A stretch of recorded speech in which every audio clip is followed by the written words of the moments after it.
अमानत, ये है अमोल पालेकर जी की नई किताब का नाम। और एक ऐसी अमानत है जो बहुत बहुमूल्य है हम सब के लिए। इसमें कहानियां हैं और कहानियों के पीछे की कहानियां हैं। सबसे पहले अमोल जी की आज्ञा से मैं जो प्रेफिस है उसका छोटा सा अंश पढ़ना चाह रहा हूं 2-3 मिनट में। मेरे पास यादों का बेशकीमती खजाना है जिसे मैंने 60 साल से अधिक समय में जुटाया है। दुबे को, सत्यदेव दुबे जी का जिक्र है, दुबे को दिनेश ठाकुर के घर ले जाने के बाद उनकी अंतिम इच्छा पूरी करने का संतोष। अमोल और उत्पल अभी की सबसे लोकप्रिय रोमांटिक जोड़ी हैं, ये हेडलाइन पढ़ते वक्त आंखों में उभरे आंसू। मेरे बनाए एक चित्र के सामने प्रसिद्ध पेंटर गायतोंडे जी का बहुत पसंद आया, कहकर 10-15 मिनट तक ठहरना। सत्यजीत रे का मेरी फिल्म आकृत देखने के बाद मुझे घर पर बुलाकर बातें करना। वो स्वप्न लम्हा जब संध्या ने मुझे हाँ कहा। वो दिन जब राजेश खन्ना, अमिताभ बच्चन, संजीव कुमार जैसे दिग्गजों को पीछे छोड़कर मुझे पहला फिल्म फेयर अवार्ड मिला। वो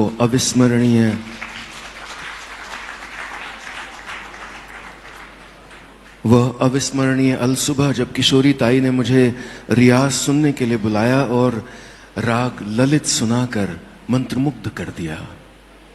वो अनमोल क्षण जब मेरे साथ अपने घर में बैठे हुए ऋषिदा ने मेरे साथ 5 फिल्में करने की इच्छा जताई।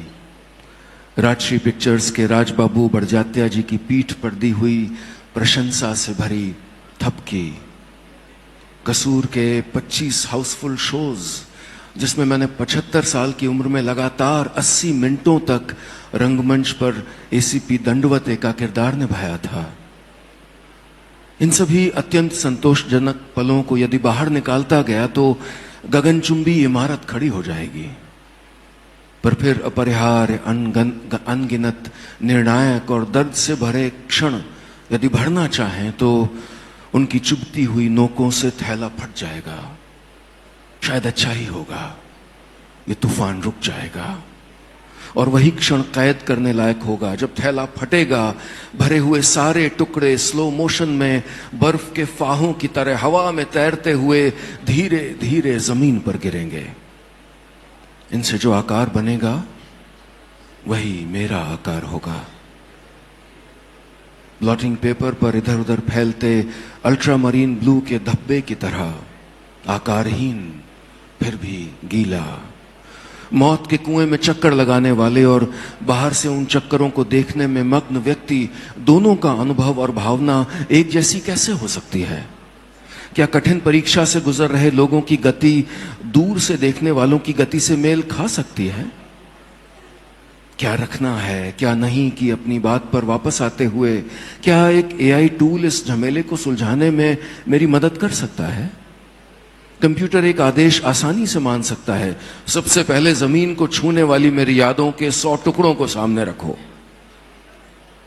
क्या इस तरह का एकाएक किया गया चयन वास्तविक सत्य साबित होगा?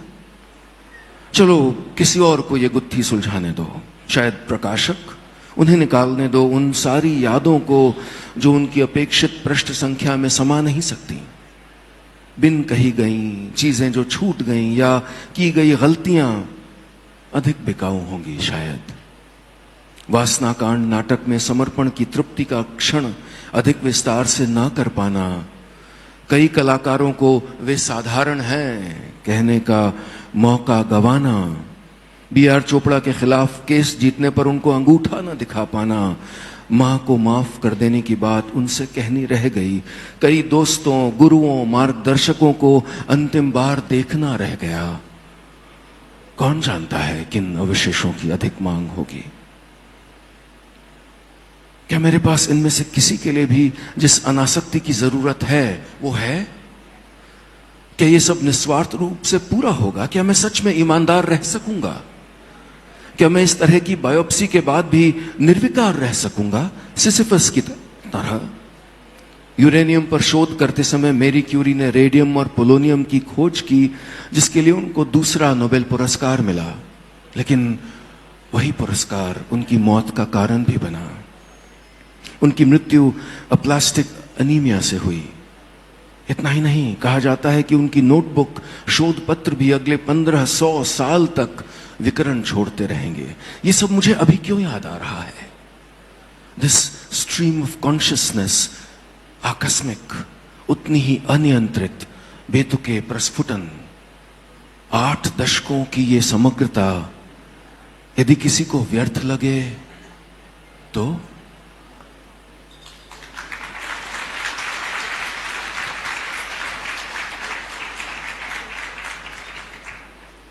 स्ट्रीम ऑफ कॉन्शियसनेस, बिल्कुल इन कुछ थोड़े से पैराग्राफ्स में एक यात्रा से जी ली हमने, और वो यात्रा जो अद्भुत है, युगों से होकर आई है, और जिसने अपने आप में अलग अलग चेहरे देखे हैं।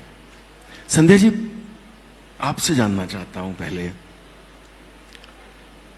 एक वो अनमोल जी हैं, एक वो अनमोल जी हैं जो हम देखते आए हैं, पसंद करते आए हैं, लेकिन सुनने में आया है कि एक दूसरे अमोल जी भी हैं। कौन है वो और कैसे हैं वो? हाँ बिल्कुल, आप बहुत सारे लोग शायद जानते नहीं हैं उनके पहलुओं को, तो किताब पढ़ने के बाद शायद उनमें से एक 7-8 अमोल जी के चेहरे नजर आएंगे, जो 72 सिगरेट्स 20 साल 25 साल स्मोक करते थे हर रोज, पर 50वीं सालगिरह पे छोड़ दी, माने छोड़ दी, एक भी सिगरेट कभी देखा भी नहीं उस तरह, ऐसे जिद्दी। एक पहलू ये है कि वो यहाँ 5 मिनट मिले तो 5 मिनट के लिए भी सो सकते हैं, आराम से, आराम से और शांत, और एक 5 मिनट के बाद एक मध्य लय में स्नोरिंग शुरू होगा। वो भी इतना प्यारा होता है क्योंकि उतनी शांति है उनके मन में और दिल में। बहुत सारी क्रिकेट के फैन, अभी आज कितना ऑर्गेनाइजर्स को पता है कि कितना उन्होंने ये किया कि लास्ट फाइनल मैच है तो ये क्यों रखा है अभी आज, तो ऐसे बहुत सारे अमोल जी आप पढ़ने के बाद आपको समझ जाएंगे बहुत सारे। बिल्कुल।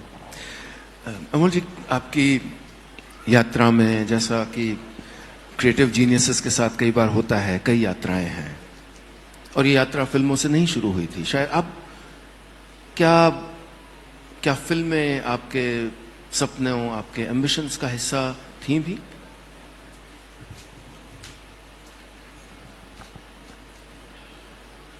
जैसा मैंने किताब में लिखा है, मेरे जीवन में कई सारे एक्सीडेंट्स होते गए जिनकी वजह से मैं जो कुछ हूं वो बनता गया। वो एक्सीडेंट्स इसलिए कहना लाजमी होगा कि वो बहुत सुखद एक्सीडेंट्स थे, लेकिन ये भी उतना ही सही है कि हर एक एक्सीडेंट के बाद, जैसे पहला एक्सीडेंट जिसके कारण मेरा first solo exhibition of paintings मैं कर पाया, दूसरा एक्सीडेंट जिससे मुझे थिएटर से जोड़ा गया, थिएटर में मैंने कदम रखा, फिर थिएटर में ही डायरेक्टर भी बन गया, फिर देखते देखते फिल्मों में मेरा प्रवेश हुआ। ये जो अनगिनत एक्सीडेंट्स होते गए, एक बात कहना जरूरी है कि किसी भी क्षेत्र में, किसी भी अवकाश में मैंने कुछ करने की कोशिश की, वो हमेशा कुछ बेहतर करने की, जो कुछ लोगों को बहुत भाता है उसकी परवाह ना करते हुए, जो मेरे हिसाब से या जो दिग्गजों से मुझे सीख मिली, उस मापदंड से कुछ अच्छा किया जाए, मैं कर सकूं, और न सिर्फ मुख्य धारा में जैसे होते रहता है कि आपकी एक चीज अगर सक्सेसफुल हो गई तो फिर उसी सक्सेस को आप बार बार दोहराते रहो, वही करते रहो, क्योंकि लोगों को वो अच्छा लगता है। मैंने वो कभी किया नहीं, और अच्छी बात यह है कि इसके लिए मुझे कोई गिला शिकवा नहीं है। कई लोगों को शायद लगता होगा कि अरे ये गलती क्यों कर रहा है। ऐसी बहुत सी गलतियां मैंने की, लेकिन वो जानबूझ के की, और उसके लिए मुझे अभिमान है। हे ह्याच्या समोर धर, असं तिरकं होतं. खूबसूरत इत्तेफाकों का सिलसिला अमोल जी की जिंदगी। अभी आपने यूं तो बातों बातों में कह दिया कि आप जो पेंट कर रहे थे, और ये बात तो हम में से ज्यादातर लोगों को शायद पता भी नहीं होगी, उसके बारे में थोड़ा बताइए पहले।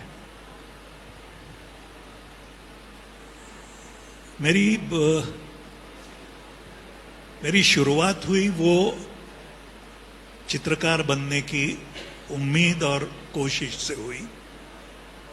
मैट्रिक होने के बाद मैं जेजे स्कूल ऑफ आर्ट में चला गया, जेजे स्कूल ऑफ आर्ट में प्रवेश लिया, और जेजे स्कूल ऑफ आर्ट में 5 साल फाइन आर्ट्स का कोर्स किया। उसके बाद 1 साल म्यूरल का पोस्ट ग्रेजुएशन किया, और वहां से बाहर आने के बाद 1 साल भर के अंदर मैं अपना पहला वन मैन शो कर सका, सोलो शो। सोलो शो के बारे में एक बड़ी अच्छी और महत्वपूर्ण याद है, वो मैं शेयर करना चाहूंगा। किताब में तो लिखा ही है। KH आरा जैसे दिग्गज चित्रकार, उन्होंने उनकी जो डेट्स थी बुक की हुई, मैं चाहता था कि एक ताज आर्ट गैलरी करके है, बड़ी गैलरी है, ताज आर्ट गैलरी में मैं मेरा शो करना चाहता था। तो मेरे जैसे नए कलाकार को वहां कोई आसपास भटकने भी नहीं देता था, तो मैं काफी अपसेट था। तो आरा जी ने मुझसे पूछा क्या हुआ। मैंने जब बताया तो उन्होंने कहा कि मुझे तुम्हारा काम दिखाओ। उन्होंने मेरा काम देखा, और काम देखने के बाद उन्होंने ताज आर्ट गैलरी के मैनेजर को फोन लगाया और उनसे कहा कि मेरी जो मई महीने में डेट्स हैं वो मैं नहीं कर पाऊंगा, लेकिन वो कैंसिल करने के बजाय क्या वो डेट्स आप किसी और आर्टिस्ट को दे सकते हैं। तो उन्होंने कहा बिल्कुल कोई प्रॉब्लम नहीं। तो उन्होंने मुझे एक चिट्ठी देके भेजा, और इस तरह से मैं मेरा पहला शो कर सका। अब इतने बड़े कलाकार ने अपनी डेट्स, खुद की डेट्स मुझे दे देना, ये मुझे लगा कि मतलब ये ऋण मैं कैसे वापस कर सकता हूं, कभी कर ही नहीं सकता। लेकिन ऐसे अपघातों से ही मेरी यात्रा शुरू हो गई। वाह। हमारी जब यात्राएं अलग अलग मंजिलों तक पहुंचती हैं तो बड़प्पन इसमें भी होता है कि हम पलट के देखते हैं उन लोगों की तरफ और उनको याद करते हैं, याद रखते हैं, जिनके बिना शायद ये यात्राएं थोड़ी सी अधूरी रह जाती, या जिन्होंने उस समय हाथ बढ़ाया, हाथ दिया, गाइड किया जब हमें इसकी आवश्यकता थी। ये बहुत बड़ा बड़प्पन होता है, क्योंकि बहुत आसान है उन लोगों को भूल जाना, उन लोगों का जिक्र मंचों से, किताबों में न करना। आपने कहा इत्तेफाकों के बारे में, क्या जीवन इत्तेफाकों का सिलसिला रहा, या क्या नियति में विश्वास करते हैं आप? नियति में तो बिल्कुल नहीं विश्वास करता। ना कुछ ऐसी कोई शक्ति है जो सब करती है, इसमें भी मेरा विश्वास नहीं। मेरा विश्वास इसी में है कि जो कुछ भला बुरा हमारे हाथों से होता है उसके जिम्मेदार हम खुद हैं। अगर मैंने कुछ गलतियां की हैं तो नहीं, वो तो मेरे नसीब में था, इसलिए ये बहुत आसान होता है नसीब पे डाल देना सब बातें, या ये कहना कि ये तो नसीब की बात है, मेरे नसीब में ये नहीं था, मेरे नसीब में ये नहीं हो सका, इसलिए मैं ये नहीं कर सका। मुझे लगता है कि अपनी खामियां, अपनी कमजोरियां, अपनी हाथों से की गई गलतियां, इनकी ओर देखने के बजाय किसी दूसरे की ओर उंगली दिखाकर उसके ऊपर सारा भार छोड़ देना मुझे मंजूर नहीं है। जो कुछ गलतियां हुई हैं वो मेरी है। जैसे मैं हमेशा कहता हूं कि अगर कुछ अच्छा काम मैंने किया है, वो जो इतने सारे दिग्गजों ने मुझे सिखाया उसके बल पे किया। जो सारी गलतियां की है वो मेरी ओरिजिनल है। My success and failures are all my own. मैं थोड़ा सा आग्रह करूंगा ऑर्गेनाइजर्स से, पीछे से ना थोड़ी आवाज़ें आ रही हैं जो लोग चलते हुए जा रहे हैं, तो या तो वो पैसेज बंद कर दें या फिर थोड़ा सा आग्रह कर लें उनसे। वो that murmuring is coming here. Art की साधना करते हुए और पढ़ते हुए आप फिर जीवन के अगले पड़ाव में बैंक में पहुंच गए, वो कैसे हुआ? नहीं, बैंक में जाने का एक सीधा कारण ये था कि चूंकि मैंने फाइन आर्ट्स में ग्रेजुएशन किया था, तो मुझे बिल्कुल पता था कि मेरी कला जब भी बिक जाए और उससे कुछ पैसे मिले, इसमें समय लगेगा, क्योंकि लोगों को जो अच्छा लगता है उस तरह की पेंटिंग्स मैं करता नहीं था, आज भी नहीं करता। तो मेरी कला से मुझे मेरा घर चले, ये थोड़ा सा मुश्किल काम था, जो पता था, और बिल्कुल आंखें खुली रख के मैंने वो निर्णय लिया था। तो और जो ऑप्शंस थे उस जमाने में वो बहुत कम थे कि आप गुजारा कैसे करेंगे। तो इसलिए मुझे एक सुझाव जो अच्छा लगा वो ये था कि भैया आप कहीं नौकरी कर लो जहां उस नौकरी का आपके कला से कोई संबंध ना हो। वहां 9 से 6 बजे नौकरी कर लो और फिर बाकी समय जो है उसमें आपको जिस किस्म की कला करनी है वो कर लो। तो इसलिए मैंने बैंक में नौकरी पकड़ ली, और नौकरी लेने के बाद आपने जो कहा, एक छोटा सा किस्सा, लोगों की क्या क्या देन होती है, बड़े लोगों की तो होती ही है। मैं जब बैंक में नौकरी कर रहा था, जो मैंने मेरे फर्स्ट एग्जीबिशन की बात की, तो वो डेट्स तो मुझे आरा जी के कृपा से मिल गई, लेकिन उस समय मैं बिल्कुल, मतलब कुछ 3 महीने भी नहीं हुए थे, बैंक में नौकरी मेरी शुरू हो गई थी। तो आई वॉज ऑन प्रोबेशन, तो कोई छुट्टी वुट्टी मिलने का कोई संभव नहीं था। तो मैंने जब मेरे सुपरवाइजर से बात कही तो उसने तो मुझे भगा ही दिया। मैंने कहा कोई अब छुट्टी की बात मत करो। मैं जब लगा रहा तो उसने कहा कि भैया आप हेड ऑफ द डिपार्टमेंट से जाके बोलो, वो अगर छुट्टी देते हैं तो ले लो। मैं हेड ऑफ द डिपार्टमेंट के पास गया। B.N. अटल नाम के कश्मीरी ब्राह्मण थे, बहुत 6 फुट ऊंचे, और वो जब 10 बजे आते थे बैंक में तो पूरे फ्लोर पे सन्नाटा फैल जाता था, इतना उनका दबदबा था। तो मैं उनके पास गया और मैंने कहा मुझे 1 हफ्ते की छुट्टी चाहिए। तो उन्होंने कहा, जाके इधर उधर की बातें होती रही, वो पूछते रहे क्यों, मैं टालता रहा। फिर उन्होंने कहा, देखो भैया मेरा समय मत वेस्ट करो, किस लिए चाहिए तुम्हें छुट्टी ये बता दो। तो मैंने कहा मेरी पेंटिंग एग्जीबिशन के लिए। तो उस समय वो तो काम में लगे रहे थे, उन्होंने तब ऊपर पहली बार मेरी तरफ देखा। उन्होंने कहा बैठो, पेंटिंग एग्जीबिशन से क्या मतलब।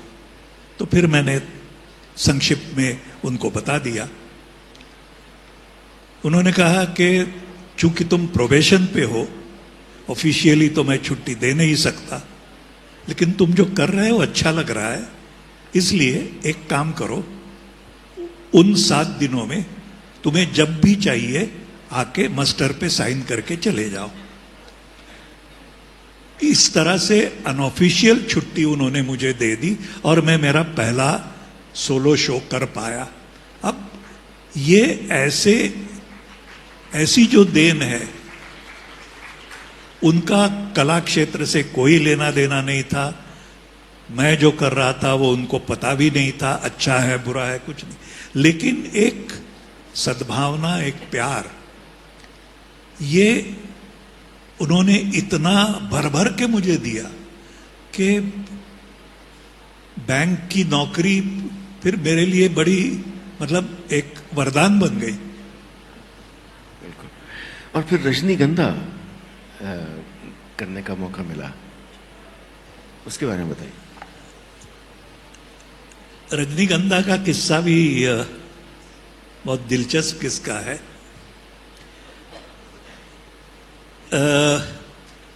रजनीगंधा से पहले बासु चैटर्जी मेरे पास आए थे, जिसके बारे में मैं कई बार कह चुका हूं, तो इसलिए दोबारा यहां नहीं कहूंगा।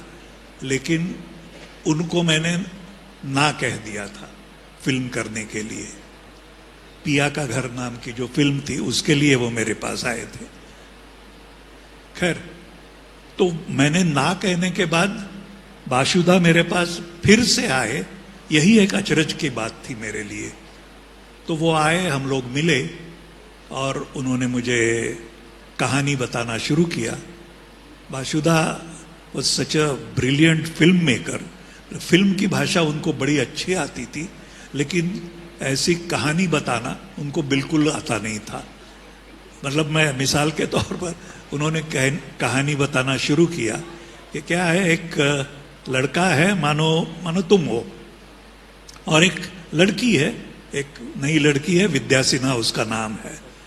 और फिर ऐसा होता है कि यार तुम ये कहानी पढ़ लो ना करके मेरे हाथ में मन्नू भंडारी जी की कहानी रख दी, वो भी 1.5 पन्ने वाली कहानी। तो मैंने कहानी पढ़ ली और मैंने उनसे कई सवाल पूछे। मैंने कहा कि भैया ये 1.5 पन्नों की कहानी आप 2 घंटे की फिल्म कैसे बनाएंगे, और फिर इसमें ना कोई विलन है, ना कोई ड्रामा है, या ये हीरो शुरू से अंत तक आई लव यू भी नहीं कहता, तो ये कैसी कहानी है और इस पे आप फिल्म कैसे बनाएंगे।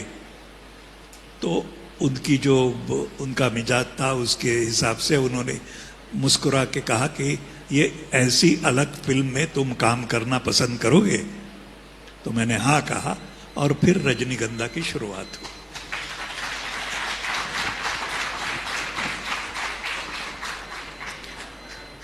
और जब वो सिनेमा में आई और वो क्षण जब आप लोग पसंद कर रहे हैं या नहीं कर रहे हैं, वो कैसा था अनुभव?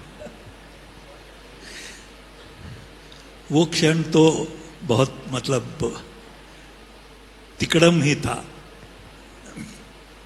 हम लोग बाहर बैठे थे, सुबह का पहला शो था 11 बजे का, और हम बासुदा, मैं, हमारे डीओपी के महाजन प्रोड्यूसर सुरेश जिंदल, हम सब लोग बाहर बैठे थे। तो शो शुरू हो गया।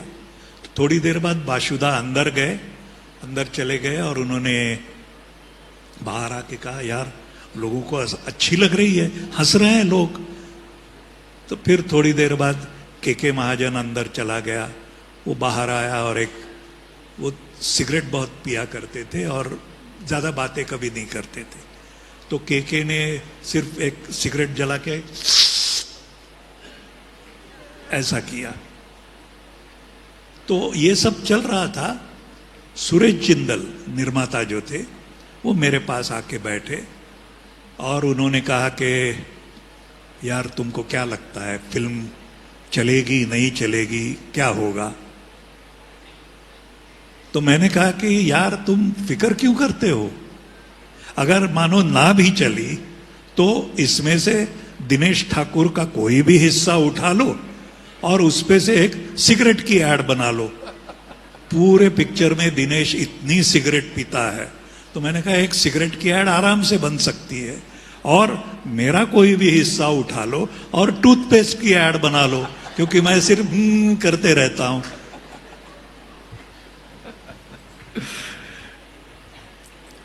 आज के जार्गन यूज होते हैं उसमें ये बहुत बड़ा डिसरप्शन था, ये ऐसी फिल्म का बनना मेन स्ट्रीम में, और उस समय के वुड यू से दैट?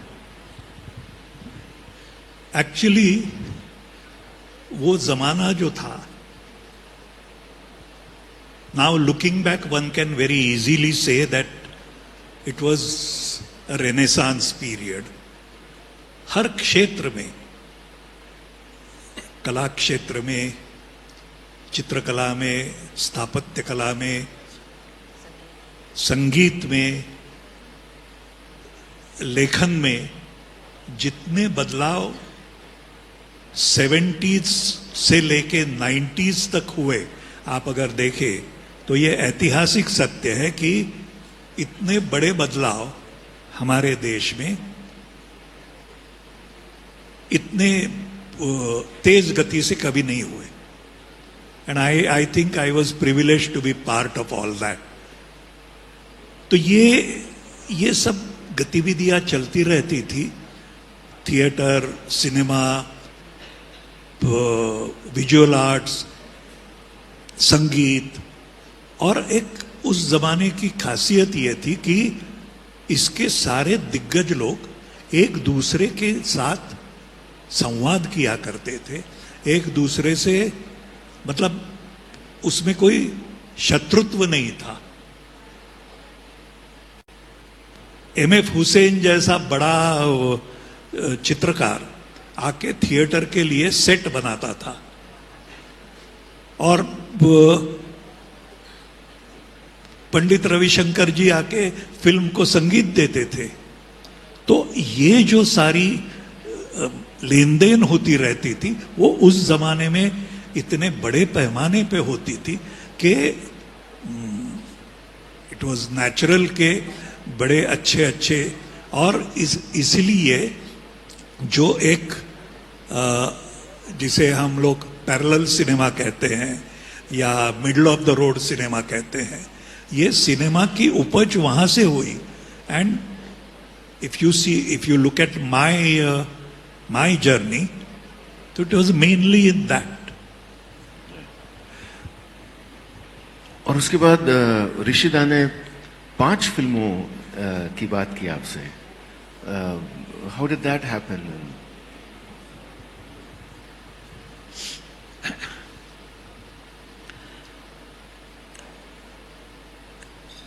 ऋषिदा की भी मेरी पहचान बहुत पहले से थी। वो हमारे नाटक देखने रेगुलरली आया करते थे। In fact all these people, Basu Chatterjee, Basu Bhattacharya, M S. Sathyu, even I mean producers like Barjatyas, B.R. Chopra, ये सब लोग हमारे नाटक देखने आया करते थे। और उनसे पहचान, ऋषिदा पहचान बहुत पहले से थी। तो ऋषिदा का एक बार फोन आया और उन्होंने कहा कि मैं एक नई फिल्म बनाने जा रहा हूं और इसके लिए कब मिलने आऊं। तो मैंने कहा नहीं, आप नहीं मिलने आएंगे, मैं आऊंगा आपके पास। मैं उनके घर जब जा रहा था तो गाड़ी में जाते जाते मेरे दिमाग में मैं रिहर्सल कर रहा था कि उनको ना कैसे कहूं। ना इसलिए कि उनके बारे में जो कुछ सोचा था, सुना था, वो ये था कि एक तो वो पूरी स्क्रिप्ट देते नहीं और मैं हमेशा पूरी स्क्रिप्ट मांगता था। दूसरी बात यह थी कि अगर उनसे कोई एक्टर पूछे कि ये ऐसा क्यों करना है, तो कहते थे जो मैं कह रहा हूं चुपचाप करो, जाके करो, पूछो मत। तो इस तरह का मतलब डिक्टेटरशिप उनके बारे में सुना था। तो मैंने कहा मैं कैसे काम करूंगा यहाँ पे, इतने सीनियर आदमी है, तो उनको उनका अपमान किए बगैर, उनको दुखाए बगैर ना कैसे कहना, इसकी रिहर्सल करते करते मैं उनके घर पहुंचा। उनके घर पहुंचने के बाद उन्होंने जिस तरह से गप्पे लड़ाई, जिस तरह से बातें की, उनकी बुढ़ी माँ ने मुझे आके घर के नारियल के बनाए लड्डू खिलाए, बहुत सारी बातें हुई। और फिर उन्होंने गोलमाल की कहानी सुनाई। तो वो सुनने के बाद मुझे एक ऐसा अनुभव हुआ कि इस तरह का अनुभव मैं पहली बार लेला। तो उन्होंने कहा अच्छा अभी बाकी बातें करें, पैसे वैसे की बात करेंगे और डेट्स की बात करेंगे। तो मैं हंस पड़ा। उन्होंने कहा क्या हुआ? फिर मैंने उनको बताया कि ये मैं ना कहने के लिए आया था। तो फिर उन्होंने कहा कि अरे तुम ना कहने की बात क्या कर रहे हो, मैं तो सिर्फ एक नहीं, मैं 5 फिल्में बनाना चाहता हूं तुम्हारे साथ। और फिर 5 फिल्मों की कहानियां उन्होंने सुनाई। और वो पांच फिल्में हमने बनाई। 5 में से 4 बना पाए। एक झूठ बोले कौवा काटे, वो बाद में नहीं बना पाए। उत्पल दा की और मेरी डेट्स वगैरह की प्रॉब्लम हो रही थी। वो उन्होंने अनिल कपूर और पुरी साहब को लेके झूठ बोले कौवा काटे बनाई। लेकिन 4 फिल्में तो हमने बनाई। वो उनके भी नाम बताइए प्लीज, उनके नाम बता दीजिए प्लीज। गोलमाल, नरम गरम, रंग बिरंगी, झूठी। कठोर छवि वाले एक और व्यक्ति के साथ आपका अनुभव रहा, जिनके बारे में ऐसा माना जाता था कि वो बड़े कड़क हैं, और नाना पाटेकर। लेकिन उस समय you were on the other side of the fence. वो अनुभव कैसा था, बताइए। नाना पाटेकर को मैं उनका फिल्मों में आने से पहले जानता था, नाटकों के कारण। नाना की और मेरी पहचान थी, काफी अच्छी दोस्ती भी थी। तो मैं जब थोड़ा सा रूमानी हो जाए बनाने की बात चल रही थी, तो एक दिन सुबह सुबह अचानक नाना घर पे आ गया और बोला तुम फिल्म बनाने जा रहे हो, सुना? मैंने कहा हाँ। तो मुझे क्यों नहीं लेते? तो मैंने कहा वो किरदार तुम्हारा नहीं है। मतलब मेरा नहीं है, मतलब क्या? मैंने कहा वो गुस्सेल आदमी नहीं है, वो मारपीट करने वाला आदमी नहीं है, वो गाली गलौज करने वाला आदमी नहीं है, जो सारा तुम हो वो नहीं है। तो इसलिए तुम ये नहीं कर सकते। तो उसने कहा लेकिन मैं एक्टर तो अच्छा हूं। मैंने कहा हाँ एक्टर अच्छे हो, तो फिर मुझे करने दो। करते करते वो बैठा रहा। उन्होंने अल्टीमेटली ये कहा कि अच्छा एक रिक्वेस्ट है, 1 हफ्ते तक मैं रोज आऊंगा और मेरे साथ तुम रिहर्स करो, मुझसे जो करवाना चाहते हो वो करो। 1 हफ्ते बाद अगर तुम्हें लगा कि नहीं मैं उसके काबिल नहीं हूं, तो मुझे कह दो। मैं कुछ कहे बगैर चुपचाप चला जाऊंगा। मैंने कहा अच्छा ठीक है, ठीक है कह दिया, मुझे नहीं लगा ये कल आएगा। तो कल वाकई नाना आ गया और 1 हफ्ते तक उसने घर में मेरे बैठ के रिहर्सल्स की।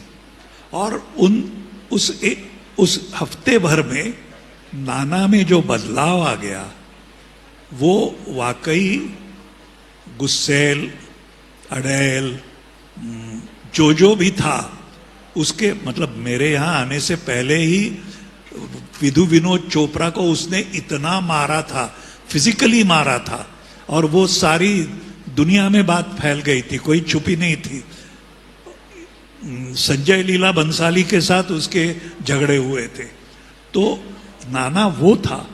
आज जो नाना दिख रहा है, बड़ा प्यारा नाना, उसकी शुरुआत थोड़ा सा रोमानी से हो गई। संध्या जी, आप और अमोल जी भी क्रिएटिवली जुड़े रहे हैं कई प्रोजेक्ट्स में। How is he to work with?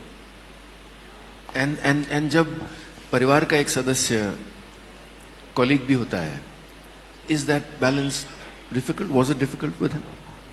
या I was quite apprehensive initially, क्योंकि मैं तो लॉयर हूँ, मैं तो फिल्म इंडस्ट्री से जुड़ी नहीं हूँ, तो मेरा एक बिल्कुल अलग पर्सपेक्टिव था। जैसे कि ये फिल्में बनाते थे, माने जिस तरीके से कि शूटिंग होता था, वो तो सब मुझे एक बिल्कुल डिफरेंट अनुभव था।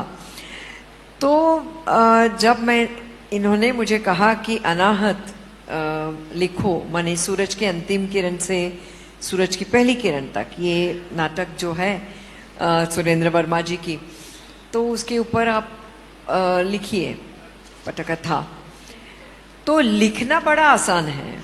आई लाइक राइटिंग, जो जिसका लोगों के साथ ज़्यादा कुछ नहीं है, पर शूटिंग माने 80 से लेके 500, पहली के टाइम पे तो हम 500 लोग होते थे सेट पे, तो वो वाला तो काम मेरे से नहीं होता है।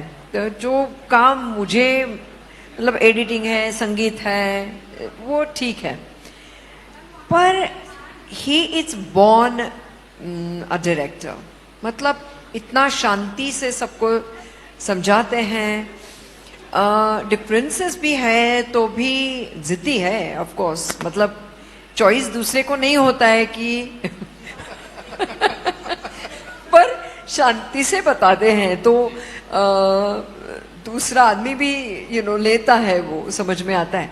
पर हम दोनों में शायद हमारी सेंसिबिलिटी सिमिलर है। ही is a great feminist, I must say that, and a very contemporary human being. तो इजी जाता है। वैसे तो क्रिएटिव डिफरेंसेस होते हैं, पर इतने झगड़ा ऐसा कभी नहीं हुआ है शायद। और he is a very different person. I mean, he is a very easy person in that sense, if you accept that you are in the second role. High command वो है। The chain of command should be clear. Fair enough. I think किसी भी creative project में vision तो एक ही होना चाहिए और बहुत क्लियर होना चाहिए, जो आप कल भी जिक्र कर रहे थे। स्मिता पाटिल जी के साथ अनुभव बताइए काम करने का। मैं ये सब अभी यहाँ बता दूंगा तो लोग किताब क्या पढ़ेंगे। लोगों को किताब पढ़ने दीजिए और फिर हम लोग मिलेंगे और फिर बातचीत करेंगे, तो शायद ज्यादा दिलचस्प होगा। पर उनकी फ्रेंडशिप है सबके साथ, मतलब आज भी विद्या थी, अभी नहीं है, दीप्ति, नवल, विंध्या गोस्वामी, जरीना, सब लोग, मतलब रंजीता जी, वो फ्रेंड्स हैं उनके साथ, सबके साथ। तो he is not actually a very friendly person in that sense, but he has lovely relationships with everyone. पहली आपने कहा 500 लोगों की यूनिट थी, You want to mention that and how is commanding that ship? Paheli was a wonderful experience for us. क्योंकि Shahrukh as a producer उसने सारी जिम्मेदारी ली थी, क्योंकि ये हमारी बस की बात नहीं है कि जो इतने दिग्गज कलाकार हैं, अमित जी तो काफ़ी उनके मतलब फ्रेंड है तो वो ठीक है, पर बाकी जो सारी क्रू थी तो उनको वो बहुत फिल्मी माहौल था, हम लोग बहुत नॉन फिल्मी लोग हैं, हम और हमारी असिस्टेंट्स जो थे वो बहुत मतलब सेट पे हम लोग जिस तरह से सीधे साधे बैठे थे तो लोगों को लगता होगा शायद कि ये कौन है, मतलब गाली गलौज बिल्कुल नहीं या कुछ नहीं। तो एक दो चीज़ें हो गई थी कि सॉन्ग रिकॉर्डिंग के टाइम पे, शूटिंग पे जो चीज़ें नहीं होनी चाहिए थी हमारे सेट पे तो होती थी, तो ही वॉज वेरी क्लियर कि वो नहीं होनी चाहिए मेरे सेट पे। पर because of Shahrukh, full credit goes to Shahrukh की पहेली पूरी 47 डेज में हमने की, 6 सॉन्ग्स एंड बहुत ही सुंदर तरीके से किया, बहुत प्लेजेंट एक्सपीरियंस है हमारा। और उससे तो उनके साथ तो बातचीत करना एंड वो तो he's a great flirt, so it's always wonderful to and he's a voracious reader, so very nice, it was very nice। and cream sir थे संगीत के लिए, तो वो सारी चीज़ें बहुत सुंदर हैं पहेली की। मैम क्रीम तो मेरे फिल्मी गाने लिखने की यात्रा उन्हीं के साथ शुरू हुई थी, जिस्म में जादू है नशा है हम लोगों ने साथ में किया था जी। एंड ये पूरी एक बहुत खूबसूरत और बहुत इवेंटफुल अब तक की जो यात्रा रही है, जिसमें क्या ऐसा कह सकते हैं कि कुछ बहुत सारा कंटेंटमेंट है और कुछ अफसोस भी है?